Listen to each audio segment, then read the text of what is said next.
ਤੁਹਾਨੂੰ ਪਤਾ ਹੈ ਅਸੀਂ ਜਿਹੜੇ ਘਰਾਂ ਚੋਂ ਮਸਲਨ ਕਿ ਜਾਣ ਦੇ ਬਹਾਨੇ ਲੱਭੀਦੇ ਸੀ ਨਾ ਤੇ ਅੱਜ ਉਸੇ ਘਰ ਦੇ ਵਿੱਚ ਜਾਣ ਵਾਸਤੇ ਨਾ ਸਾਨੂੰ ਫਿਰ ਬਹਾਨੇ ਦੀ ਜ਼ਰੂਰਤ ਹੈਗੀ ਹੈ।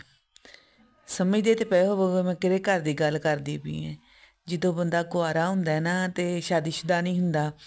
ਤੇ ਬਹਾਨੇ ਲੱਭੀਦੇ ਸੀਗੇ ਘਰੋਂ ਬਾਹਰ ਨਿਕਲਣ ਦੇ ਵੀ ਬਾਜ਼ਾਰ ਚਲੇ ਜਾਈਏ ਕਿਤੇ ਚਲੇ ਜਾਈਏ ਕੋਈ ਕੰਮ ਤੇ ਕੋਈ ਸਹੇਲੀਆਂ ਦੇ ਘਰ ਕੋਈ ਰਿਸ਼ਤੇਦਾਰਾਂ ਦੇ ਘਰ। ਅੱਜ ਆਪਣੇ ਘਰ ਵਾਲੇ ਹੋ ਗਏ ਆਪਣੇ ਘਰ ਬਾਹਰ ਵਾਲੇ ਹੋ ਗਏ ਆ ਤੇ ਅੱਜ ਪੇਕਿਆਂ ਦੇ ਘਰ ਜਾਣ ਵਾਸਤੇ ਨਾ ਬਹਾਨੇ ਲੱਭੀਦੇ ਨੇ ਕਿ ਕੋਈ ਬਹਾਨਾ ਮਿਲ ਜਾਵੇ ਪੇਕਿਆਂ ਦੇ ਘਰ ਜਾਣ ਵਾਸਤੇ। ਤੇ ਅੱਲਾ ਮੀਆਂ ਬਸ ਸਾਰੀਆਂ ਧੀਆਂ ਦਾ ਨਸੀਬ ਚੰਗਾ ਕਰੇ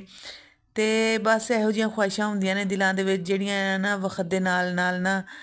ਰੰਗ ਰੂਪ ਚੇਂਜ ਹੋ ਜਾਂਦਾ ਉਹਨਾਂ ਦਾ ਚੀਜ਼ਾਂ ਚੇਂਜ ਹੋ ਜਾਂਦੀਆਂ ਨੇ ਲੇਕਿਨ ਨਾ ਬਹਾਨੇ ਫਿਰ ਵੀ ਉਹੀ ਬਹਾਨੇ ਹੀ ਰਹਿੰਦੇ ਨੇ ਕਦੀ ਘਰੋਂ ਨਿਕਲਣ ਵਾਸਤੇ ਬਹਾਨੇ ਤੇ ਕਦੀ ਘਰ ਜਾਣ ਵਾਸਤੇ ਬਹਾਨੇ।